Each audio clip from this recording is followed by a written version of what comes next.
Welcome to Something Positive for Positive People. I'm Courtney Brain.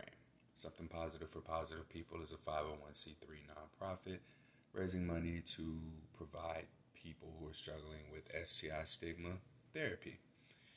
Right now, we have 8 people enrolled thanks to the donations, thanks to the sponsors, thanks to the podcast listeners utilizing our sponsors, both BetterHelp and Let'sGetChecked.com. So as you use those sponsors, the money that comes in is also able to support having gotten those 8 people 12 therapy sessions each. So thank y'all for your support. I didn't record a podcast episode in advance. I interviewed someone, and there's some editing that needs to happen, and we also have to do 2 episodes. So part of the reason that I hadn't been interviewing people for a while lately is just because I've gotten a new phone and a new way of having to record. I'm open to Zoom and just pulling the audio from there and then editing it accordingly. So I have a subscription that I have access to now with that, and we'll see how it turns out. But I'm really leaning towards wanting to interview people in person and do more in-person things, because the power of just community in general is, to me at least, the number one thing that helps with stigma. Being able to encourage people to reach out to community, find community, be involved with their community, and of course tapping into their support system. The noise here, I don't know what's gonna happen. My neighbor's home and the dog, and there's people running showers, air conditioners kicking on. So I will try and make this a quick one. I don't have anything to talk about. I even started to just skip this week's podcast episode. It's been a very busy week for me. I hadn't been on social media. I have been really working through a lot of the stuff that I was discussing from the last podcast episode 146, and really working. I'm wanting to do a much better job with training people, training my clients, and getting more people to come in, because that's my primary source of income. That is my source of income now, because I don't have my other 2 jobs anymore that I was doing with this. So that just really requires for me to be more present. While, yeah, I tell people what to do as far as workouts go, I view personal training really as more of like a customer service job, because you really got to know people, know personalities, and understand that not every time that people come to the gym to work out, they're there to just work out. Like, we're in a time now with COVID, this might be the only human contact that people get, and getting out of the house and away from their routine, this is like their vacation now. So my workplace is everyone else's vacation, and it's important to acknowledge that and be able to have myself taken care of in a way that allows for me to pick up on that and be whatever it is that my clients need for me to be in that moment. So that was part of the reason that I took a week off. One of my board members just advised me to do so after having had such an intense therapy session, an intense week of just processing what I read in the book Boundaries, and different things in my love life. Like, I'm at a point now where I'm recognizing a lot of the negative patterns that I've had and wanting to replace them with new ones. Like I called the last episode, acknowledging the lowercase self. I am wanting to spend more time in the all caps version of myself, which is what I view myself as H on my chest, as the person that's posting the things that I post to social media. These are things that are coming from a place that lowercase Courtney just can't seem to comprehend or live by. So that's what I'm doing now. And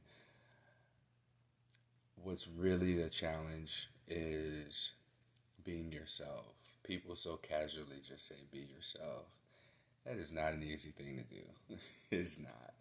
Especially coming from a place of not really knowing yourself without context of the things things that you're associated with. And I'll probably say this till I'm blue in the face, but just given where we are right now, being in a pandemic and having to have limited social distractions makes us have to be with ourselves a little bit more.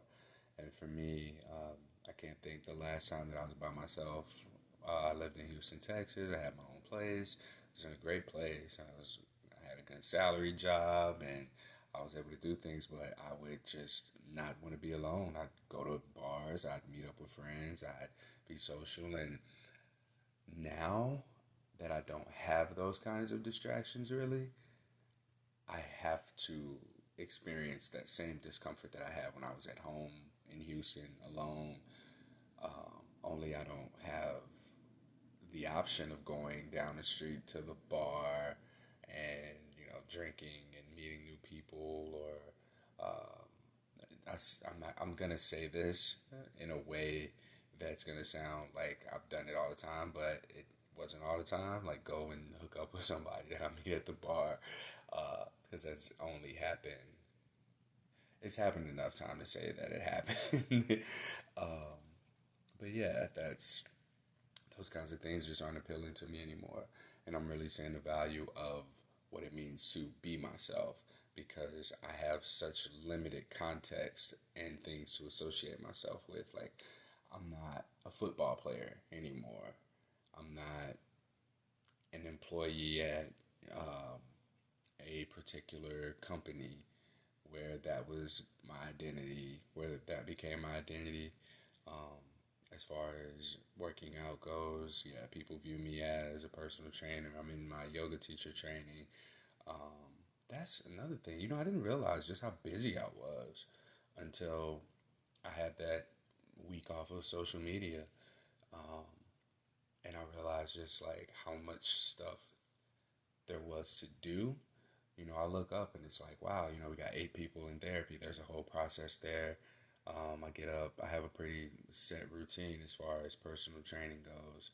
And then with all of the podcast stuff that I just do throughout the day, like I looked up and there were 4 different interviews that I did that just all got released over the course of a week and a half.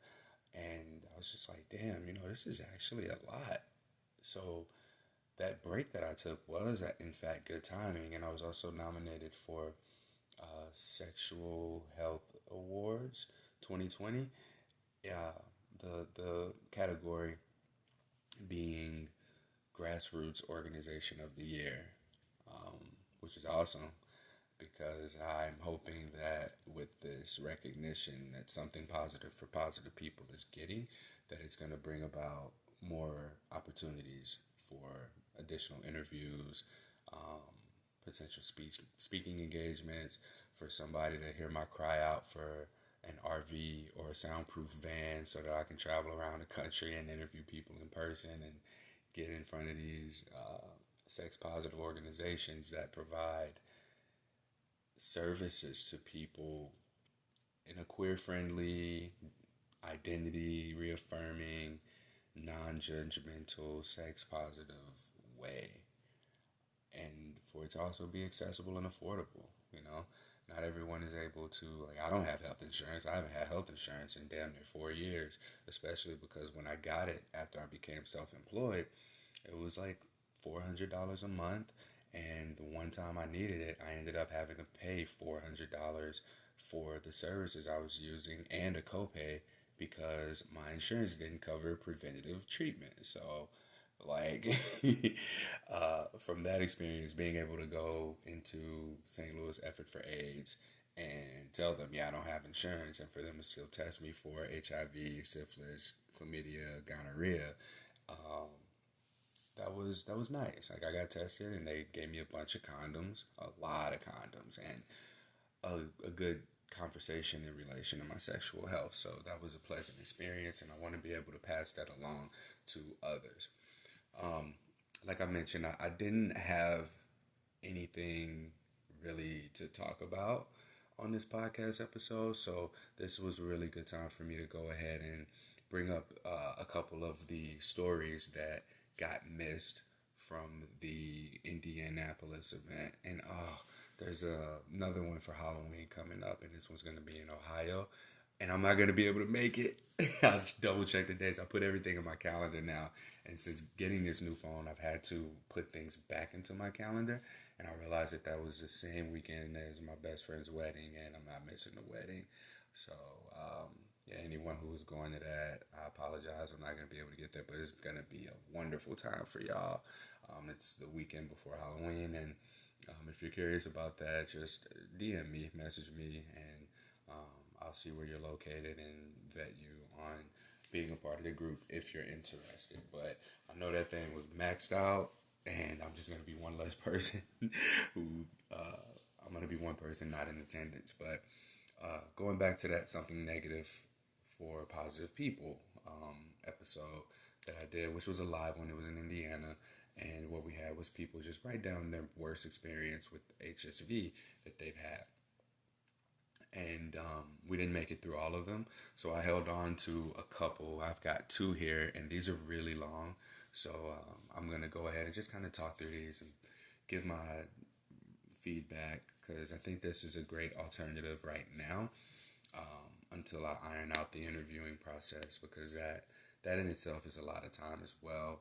When we get through editing, when we get through being sure that people are comfortable with the content, arranging times, and right now with construction going on, I have to record at really weird times. And by weird times, I mean like 4 a.m.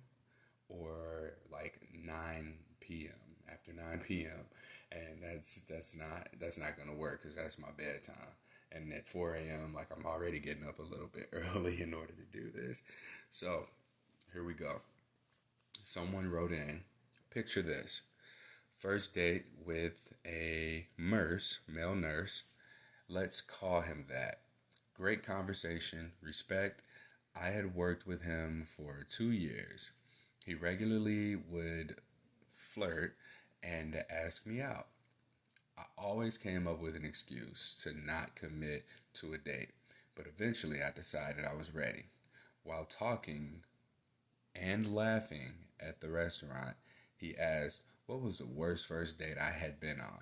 Before giving me a chance to answer, well, I don't even know how to answer that. He went in on his story. A girl he went out with told him she had herpes. I remember him stating, I'm in healthcare. I could never be with someone who has that. I'm sure he said more, but my stomach was in knots. This was before we even got our appetizer. I barely ate. Date continued. He walked me to my car, kissed my cheek. I drove home crying the whole time, of course. He wanted a second date, so I dropped the news over text. I work in healthcare, but God is good, and 2 weeks later, I got a new, better job. I am still afraid of something simple. Dinner dates.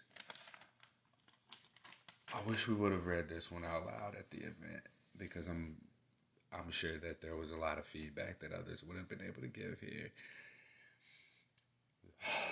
This is a personal situation where someone's bias who works in healthcare shows up in their personal life.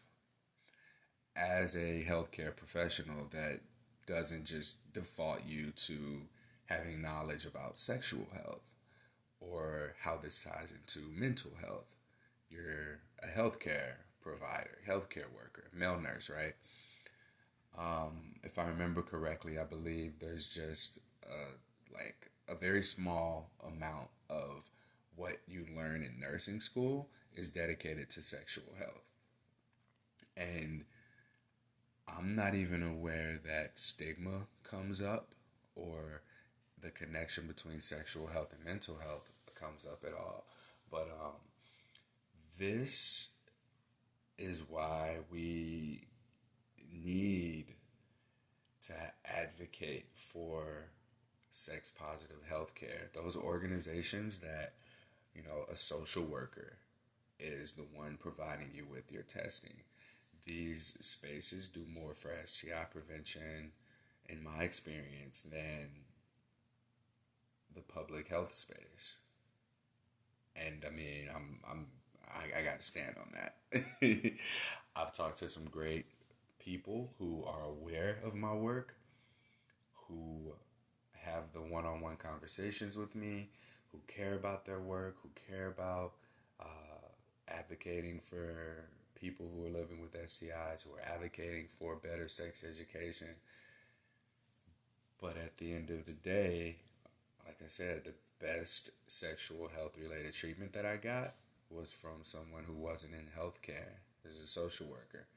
The people who are just passionate about sex and sexual health and who understand the importance of, again, identity affirming, queer friendly, LGBT plus, all of these aspects of sexual health really play a role in like how the stigma remains prevalent. I don't have words here because I empathize. A lot of people do experience this where someone, prior to them disclosing, just makes a statement or they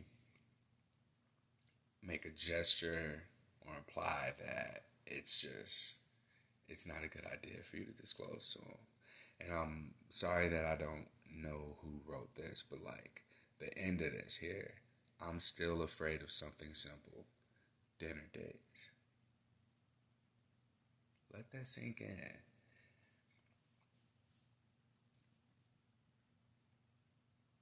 To be afraid of something as simple as a dinner date, where you just meet up with someone, you have small talk, you perhaps laugh a bit, you learn about each other, and throughout the majority of the date, I'm sure that this has been festering in your mind. Okay, when am I going to disclose? This is going well. Are they still going to like me when they find out I have herpes? How am I going to tell them? When's the best time? And then you get the opportunity to do it in a way, well, there wasn't even an opportunity. You were just going to talk about your worst first date. And he just jumps in. The worst date that I ever had was someone told me they had herpes. Ha ha ha. I work in healthcare, though. Get the fuck out of here, dude. um, from judging from where I collected these papers, I don't remember your name, who wrote this down, but I remember your face. And first off, thank you for sharing. My guidance here is to not judge a book by its cover. Just because a person is in the field of healthcare doesn't mean that this particular aspect of it is going to be something that they're receptive to. And I'm sure you probably found other things that came up later that made you realize that you weren't even a fit for one another, that you weren't even a match. The way that I want to think about it here, the way that I want to put it into words here is, while you felt judged because of his interpretation of his worst first date being someone having disclosed to him, you judged him and held him to this standard of, oh, well, he works in healthcare, so he knows about herpes. I don't think we can make assumptions about what people do or don't know. So the best thing that we can do is just articulate that to ourselves. And articulate that within ourselves, that not everyone is going to be as knowledgeable as we are. We're in it. We're here. We're affected by it. Yes, he is in it to an extent, but not directly impacted by it. And these are people you're going to run into, unfortunately. You're going to run into people who you would think ...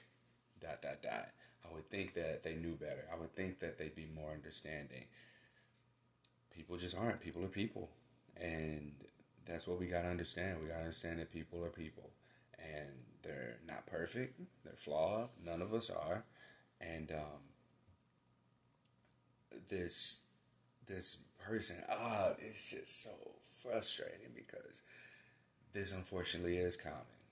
It's common that someone just makes a comment like that, and it's somebody that you like, and you don't really want to. Not only do you want to not change your perception of them, like, because when they do that, you just immediately think, oh, nope, nope, not my kind of person. Perhaps there was a possibility of you being like, oh, well, I like making a joke out of it. Like if y'all were able to laugh and flirt, you'd be like, oh, well, this won't work out. This just got awkward, and just being like, well, I guess I'm tied for your worst first date. Or even ask questions. Like I understand, like you couldn't eat, your stomach was in knots and everything, but challenge people in a situation like that. If you've already made up your mind that you're gonna disclose to them, or if oh yeah, you drop the news over text. Okay, so if you intend on disclosing to someone and they drop this kind of thing on you, not I think that we need to use shame in a different way, or guilt in a different way. I often confuse the two, but you felt guilty. Why? And I'm feeling myself get angry for you because you shouldn't have been feeling ashamed or guilt, but that's what the stigma, especially from the public health community, compounded by the fact that this is a guy that you're interested in. So this is a potential partner who works in the health community. Let that sink in. Double whammy, right? So not only is stigma being pushed onto you by a medical professional, it's also being pushed on you by somebody that you're interested in. So why not challenge him? Because you've just been shamed by the stigma, and it's not his fault. It's not his fault. It's stigma. And the way that we combat stigma is, we have look at compute community as like our battery pack. Like the more access to community we have, our batteries get full, and we're able to withstand the drain of people who aren't in our community in whatever aspect that may be, right? So stigma can only do so much when your batteries are full. So all this was a manifestation of stigma compounded between male nurse and potential partner, right? Now, know that you have support, you have community behind you, you have a support system, you have resources available to you. So, what do you have to lose in responding to this person in a funny way, or challenging them and being like, oh, well, why was that your worst first date? Well, because she told me she had herpes. Because she told you have herpes? One of my buddies put me onto that. Repeat back the statement that doesn't make any sense in the form of a question. Exactly what they said, and it works every time because they have to think about it, because they have to now find the real reason that they're saying what they're saying and answer the question. Because I would have been curious to know, like, yeah, okay, well, why was that your worst date? Crickets. That's probably what you would have been met with. But when we're able to operate from this fully charged state of our emotional well-being around our diagnosis, that puts us at a whole nother level. Like we reverse that shame. It's like shame on you for calling that your first date. Shame on you for working in public health or working in the healthcare field and perpetuating stigma. Like this is the reason that people get diagnosed. This is the reason that people don't disclose. This is the reason that people go into these depressions and suicide ideation episodes. That kind of thing. So let's reverse shame. Let's reverse guilt, because you felt that for having this virus. If you didn't have herpes and he told you that, it would have been shits and giggles, fun and games, playful, ha ha ha, because you wouldn't have been a part of this community. You wouldn't have understood. And this is me making an assumption, so I shouldn't say it that way, but more often than not, this kind of conversation would have just completely been blown by, because not many of us know people with herpes. Not many of us know people with herpes who know that they have herpes. And not many of us are willing to defend a group of people that we don't have any sort of ties to. So let's say you're not a member of the herpes community, which most people listening to this podcast episode are. But if you're not a member of the herpes community, then you don't have access. You don't have access to the resources, the support. You don't have access to this community in itself that's going to charge your batteries in order for you to be able to do the defending that you may feel called to do. But coming from this empowered state that charges our batteries shifts that shit, right? And like I always say, I have no intention of getting rid of the stigma. A lot of people put a lot of their energy into that, and it's not doing anything. It's not going anywhere until we're at a place where every one of us makes a choice in how we're going to navigate the stigma. Truth be told, like, that shit don't affect me except for when I go and I get tested because I have an issue, like my chlamydia story, for instance. Stigma impacted me because the medical professionals didn't tell me that I might have had chlamydia. Therefore, I wouldn't have reinfected myself. So there's a whole new case just due to negligence of, no, not negligence, discomfort around talking about sex, right? So imagine how much more often this happens. And then as far as this being a potential partner, you're just going to meet some people like this. So what I want to say as far as the positive takeaway here, not just good riddance. That's too easy. But also, like, you got to go on dinner dates. Not everyone's going to be like this. I understand this is a traumatic event for you. I understand that it's going to be triggering. Every time now when you're going on a date with someone, you're going to make the assumption that this is what's going to happen because this has been your experience that you've drawn from. No, you are, times past, you've changed as a person. The people around you are changing. You changed your environment. What'd you say? You got a better job? I got a new, better job is what you said at the end here. And I am still afraid of something simple. Dinner dates. Fuck that shit. You a bad bitch, alright? WAP came out. Be empowered, alright? Ain't nothing about herpes changed that from you being able to go out and just, like, date, right? And even then, make people work for that disclosure, right? I strongly encourage you, if you are listening to this, to listen to episode 99 of Something Positive for Positive People. I cannot recommend this one enough. It's called Integrative Disclosure. We applied Dr. Evelyn Dacker's STARS talk to a herpes disclosure. And yeah, you can just go and listen to that. Real quick, I got to change up the way that I do the ads now. So this one doesn't have to be pre-recorded, but moving forward, I'm going to have to record the ads and then put them in. So my apologies, y'all. This sponsor is Let's Get Checked.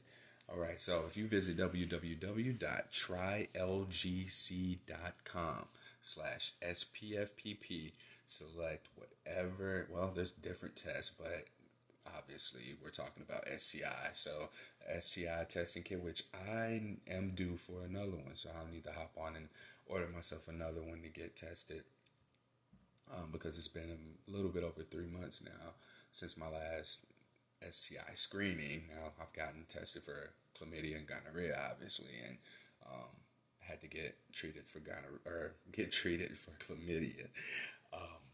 When you order your test kit and you go to checkout, enter the promo code SPFPP, and you are going to save 30% off of your first at-home STI testing kit. All right. I mentioned in the beginning of the episode, all of these purchases that you all make with our sponsors using our promo codes, this really supports the podcast, and it's helping us connect people with a therapist who can't afford it themselves. So just think about all the healing that you're doing along with getting tested. And the day of this being posted is Sexual Health Awareness Day, and people are all on Instagram saying to go get tested. Order your at-home STI test kit for 30% off when you visit www.trylgc.com/SPFPP and use that code SPFPP at checkout. All right, now we're going to go into the next thing that was written in. About. So this one's a little bit challenging. There's a lot of scribbles and stuff on it. Negative experiences. So since this was scratched out, I'm going to start here. Okay. Ooh, this one's in cursive. Bear with me. So my ex had a revenge of what? A revenge? That's not what that is. A revenge of sending a letter to my very conservative parents, my status. Not only that, but he said, I want you to know that I did really inappropriate things to your daughter's vagina, mouth, and butthole to my parents. Like he owned me or had defiled me in some way. All right, I gotta flip it over. Holy shit.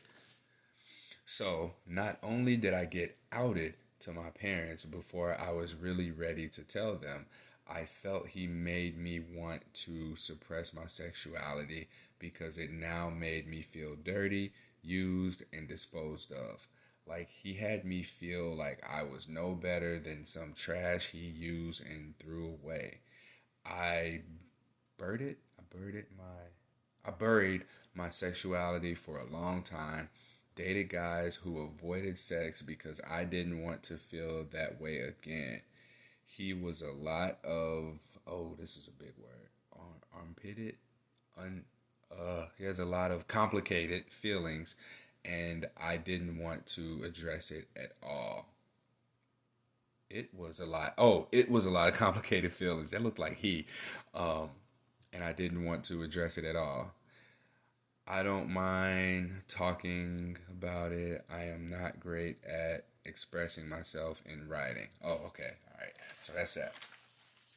Holy fucking shit. Never have I heard a story about someone being outed in this way. And that was just me. The kinds of people that we choose to date, we don't really know people initially. I don't think any of us would just date a person that we knew would do some shit like this, right? What's your screening process? What are your boundaries? I mentioned in the previous episode that I look up and I'm just in a relationship, or I look up and I'm just in a job, or I look up and I'm just in a place that I ain't got no business being, or a situation I ain't got no business being, all as a result of not having boundaries. And I'm going to probably say this till I'm blue in the face, but Emily DePass, if you are on Instagram, Sex Education, it's Sex Education with an L in the middle. Her Instagram page has a series on boundaries. Whenever the recording of this podcast whenever you listen to this, like if you look at the week of this release, you can see where Emily talks a lot about boundaries. And I'm finding that boundaries not only protect me from being in situations where I just wake up and I'm like, oh shit, how'd I get here? But like, I think that those boundaries are a huge part of like this all caps version of our self.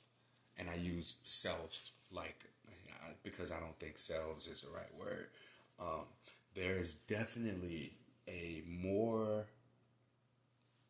in tune, connected version of us that we tap into by having boundaries, right?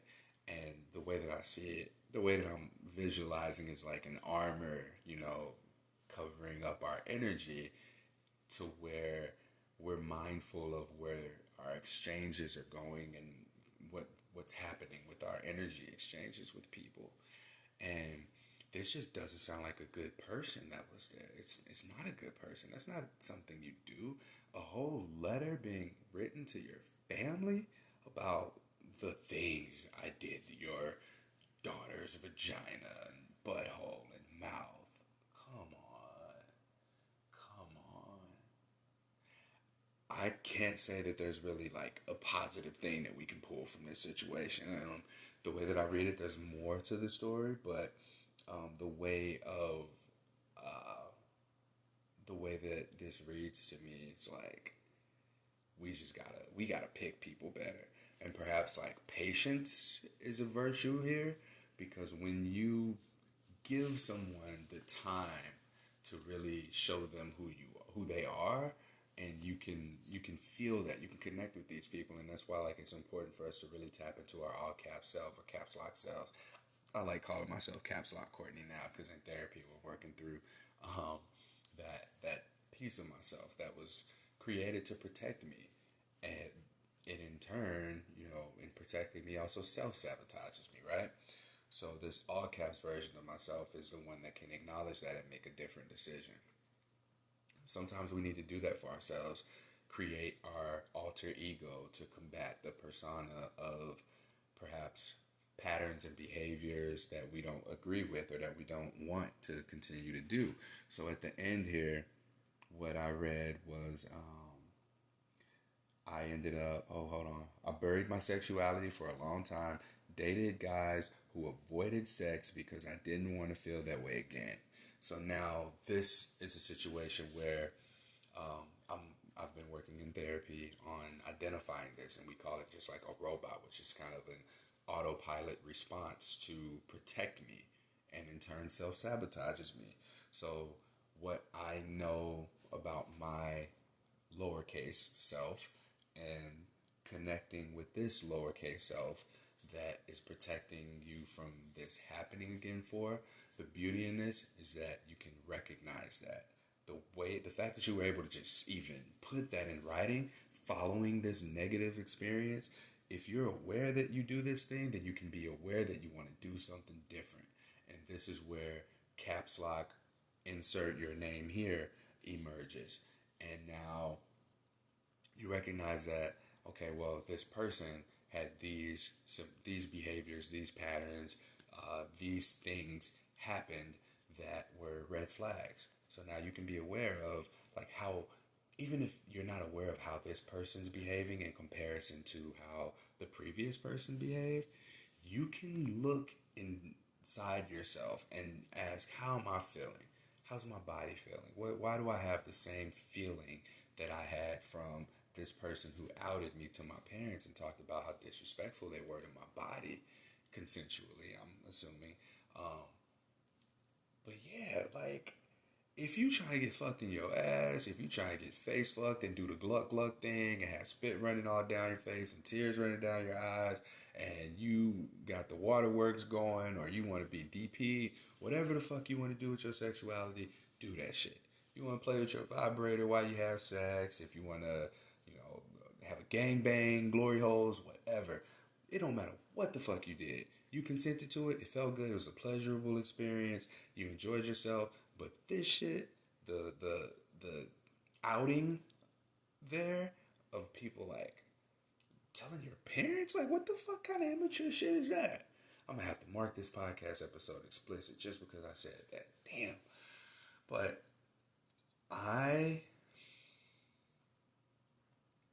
I'm sad for you, because you used to have a good time. You used to have fun. You used to have freedom. This person took away your freedom. They took away your freedom to express yourself in the way that you enjoyed. Take that shit back. They didn't take this away from caps lock you. They took this away from you.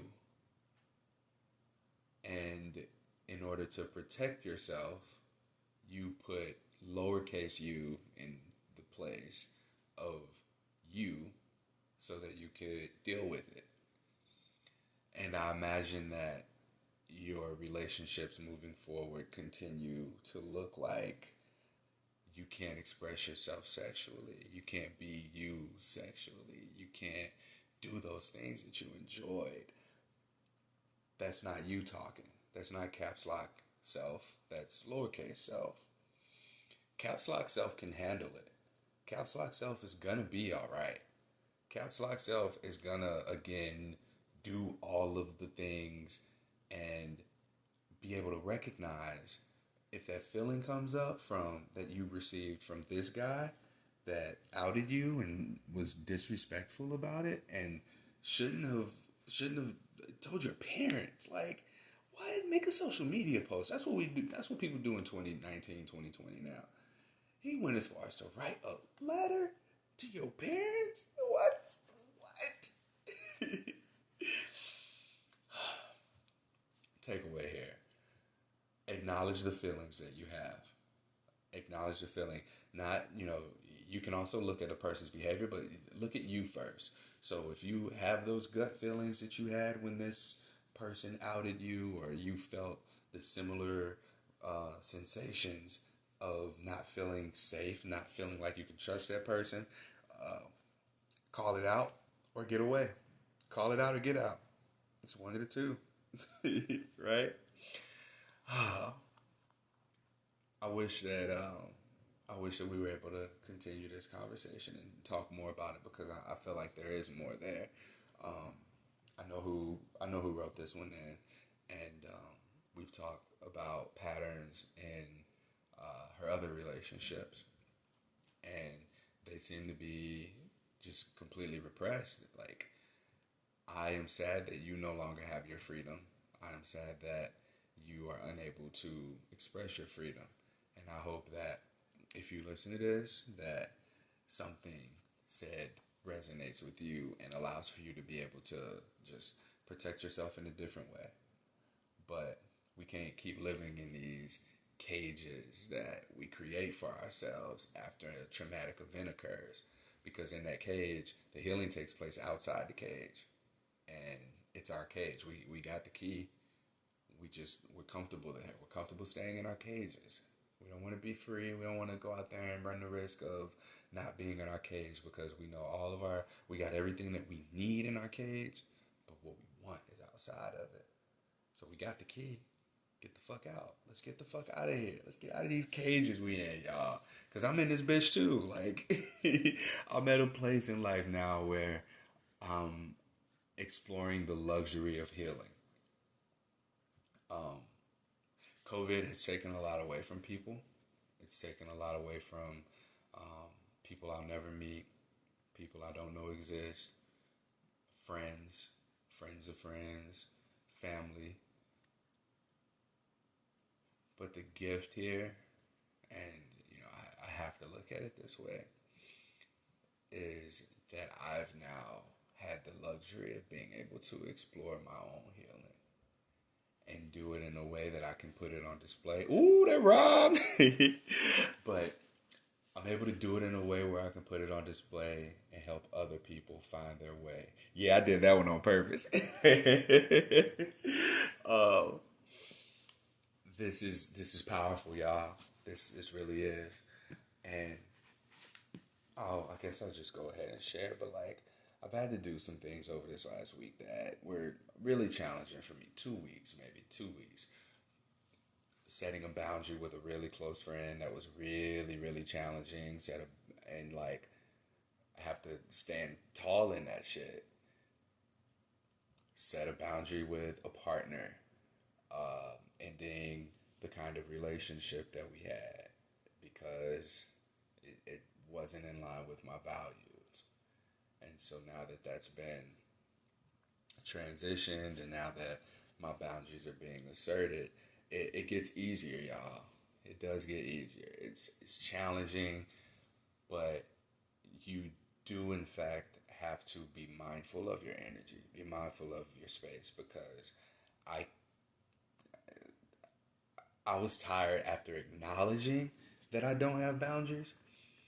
I don't know how drained and exhausted I've been not having boundaries in comparison to this. I'm aware now that I didn't have boundaries, and so now I'm putting in boundaries, and it's exhausting. But how exhausted have I been not having boundaries? And ask yourself that too. Where don't you have boundaries? What relationships around you do you feel just completely exhausted from or drained from? And you may not even realize you're exhausted until you can compare it to a time where you're not exhausted. I saw a post that said something about paying attention to the people who you feel good around or you feel energized around. We don't do that. I think that more often than not, we will be around people and tolerate them and be like, oh, that's just so-and-so. That's how they are, and they're draining our fucking life force out of us. How do you feel when you're around people that make you feel good? Right? You may not be able to answer that. You may not know.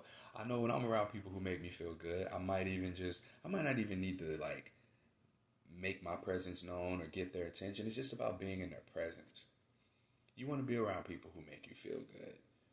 And you deserve to be around people who make you feel good. So allow yourself that. And give these people who make you feel good the opportunity to love you and respect you by showing them how they can do that with boundaries. Do that. Do that for them. Do that for yourself. Do that because you love yourself. That's really important. That's so important for us to be able to love ourselves. We love ourselves with boundaries because not only are we showing people how we can love them and respect them by honoring their boundaries, but also how they can love and respect us by giving them what ours are.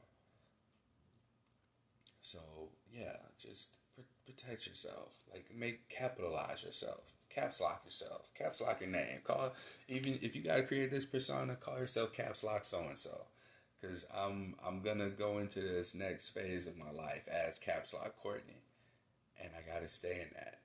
Like it's paying off. I'm seeing it. I'm seeing it with how my friends are treating me. I'm seeing it with how my clients are respecting the boundaries of time that I have because I do a lot of different things. It require me to be different places, different times, and to see the respect of communication, the respect of showing up when they say they will, and everything like that. That's amazing. And the respect that I'm getting from the Herbix community. When people reach out now, they're quick to say, hey, I listened to your boundaries, or I looked on the page about boundaries, blah, blah, blah. And it makes me feel loved and supported by the people that I'm supporting. And so I can continue to do this. And I can do it at a high level. I'm just going to wrap up this episode. And I'm calling out for the one, wherever she is. I feel like I'm ready. I've decided that I actually know what I want. And all this time I've been thinking that, to me, what I want is just connection long term. Ultimately, I do want connection. That's always going to be what I want. But I really value freedom.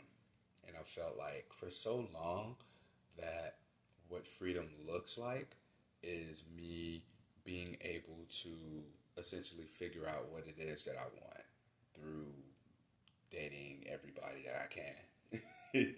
So that's one of the things that has been so appealing to me about non-monogamy. And like, now that I am non-monogamous, I'm finding myself wanting to spend more quality time with fewer people, because they give me like hints of what it is that I am looking for. And like, I'm ready to be swept off my feet, y'all. And like, what that looks like to me is just being seen, to be seen and understood and accepted as I am, not to be changed.